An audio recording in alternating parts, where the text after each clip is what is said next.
विजयनगर के महाराज कृष्णदेव हर बार तेनालीराम की सूझबूझ से दंग रह जाते थे। इस बार भी तेनालीराम ने महाराज को हैरान कर दिया। दरअसल एक बार महाराज कृष्णदेव पड़ोस के राज्य पर जीत हासिल करके विजयनगर लौटे और उन्होंने उत्सव मनाने की घोषणा कर दी। पूरे नगर को ऐसे सजाया गया जैसे कोई बड़ा त्योहार हो। अपनी इस जीत को यादगार बनाने के लिए महाराज कृष्णदेव के मन में विचार आया कि क्यों न नगर में विजय स्तंभ बनवाया जाए। स्तंभ बनाने के लिए महाराज ने राज्य के सबसे हुनरमंद शिल्पकार को तुरंत बुलवाया और उसे काम सौंप दिया। महाराज के आदेशानुसार शिल्पी भी अपने काम में जुट गया और कई हफ्तों तक दिन-रात एक करके उसने विजय स्तंभ का काम पूरा किया। जैसे ही विजय स्तंभ बनकर तैयार हुआ तो महाराज समेत दरबारी व नगरवासी शिल्पकार की कला को देखकर उसके कायल हो गए। शिल्पी की कारीगरी से प्रसन्न होकर महाराज ने उसे दरबार में बुलाया और इनाम मांगने को कहा। उनकी बात सुनकर शिल्पकार ने कहा, हे महाराज, आपको मेरा काम पसंद आया, मेरे लिए यही सबसे बड़ा इनाम है। आप बस अपनी कृपा मुझ पर बनाए रखिएगा। शिल्पकार का जवाब सुनकर महाराज को खुशी हुई, लेकिन उन्होंने जिद पकड़ ली कि वह शिल्पी को कोई न कोई इनाम जरूर देंगे। महाराज ने शिल्पी को कहा कि उसे कोई न कोई इनाम मांगना ही होगा। महाराज की इच्छा को जानने के बाद दरबार में मौजूद अन्य दरबारी शिल्पकार से कहने लगे कि महाराज खुले मन से तुम्हें कुछ देना चाह रहे हैं, तुम जल्दी से मांग लो। शिल्पकार अपनी कला में माहिर होने के साथ ही स्वाभिमानी और बुद्धिमान भी था। शिल्पी को लगा कि अगर वह कुछ नहीं मांगता तो महाराज नाराज हो सकते हैं। अगर वह कुछ लेता है तो वह उसके स्वाभिमान और उसूलों के खिलाफ होगा। ऐसे में कुछ देर सोचने के बाद शिल्पकार ने साथ लाए अपने औजारों का झोला खाली किया और खाली झोले को महाराज की तरफ बढ़ाते हुए कहा कि इनाम स्वरूप इस झोले को दुनिया की सबसे बहुमूल्य वस्तु भर दीजिए।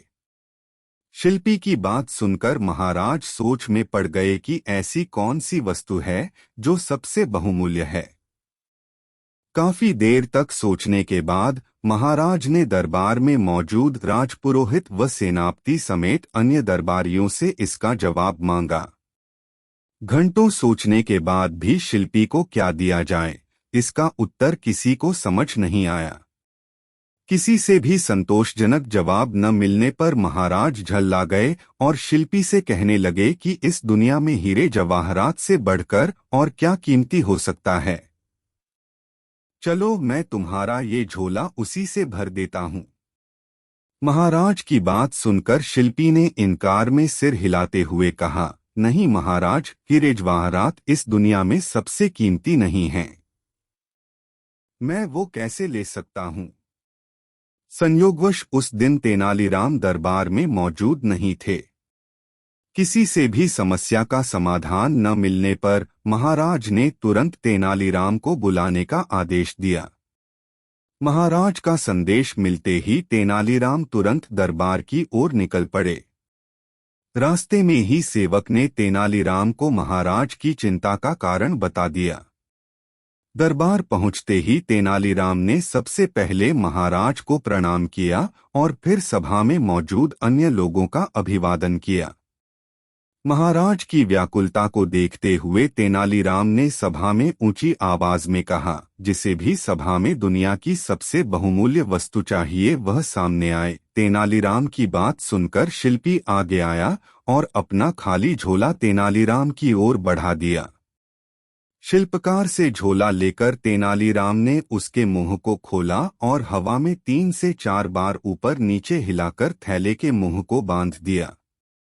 इसके बाद तेनालीराम ने झोला शिल्पी की ओर बढ़ाते हुए कहा कि अब आप यह झोला ले सकते हैं, क्योंकि मैंने इसमें दुनिया की सबसे कीमती वस्तु भर दी है। शिल्पकार ने भी झोला थामते हुए तेनालीराम को प्रणाम किया और फिर महाराज से अनुमति लेते हुए औजार उठाकर सभा से चला गया।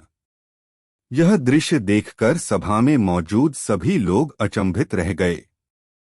महाराज ने उत्सुकता जताते हुए तेनालीराम से पूछा कि शिल्पी को खाली झोला देने के बावजूद भी वह बिना कुछ कहे ही क्यों चला गया।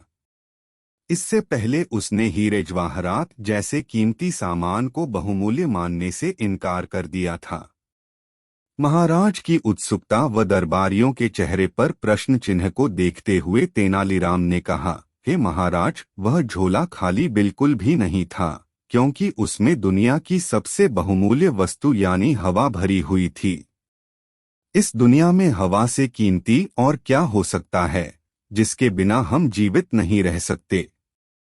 तेनालीराम का जवाब सुनकर महाराज खुश हो हुए और उसकी पीठ थपथपाने लगे। तेनालीराम की बुद्धिमता से प्रसन्न होकर महाराज ने उसे इनाम स्वरूप अपने गले से एक कीमती मोतियों की माला निकालकर पहना दी। कहानी से सीख। इस कहानी से दो सीख मिलती है। पहली यह कि धन से स्वाभिमान नहीं खरीदा जा सकता। दूसरी यह कि दुनिया में सबसे कीमती हवा है, जिसका मूल्य कोई नहीं चुका सकता। हमें यह मुफ्त मिलती है, इसलिए हम इससे कीमती दौलत को समझ लेते हैं।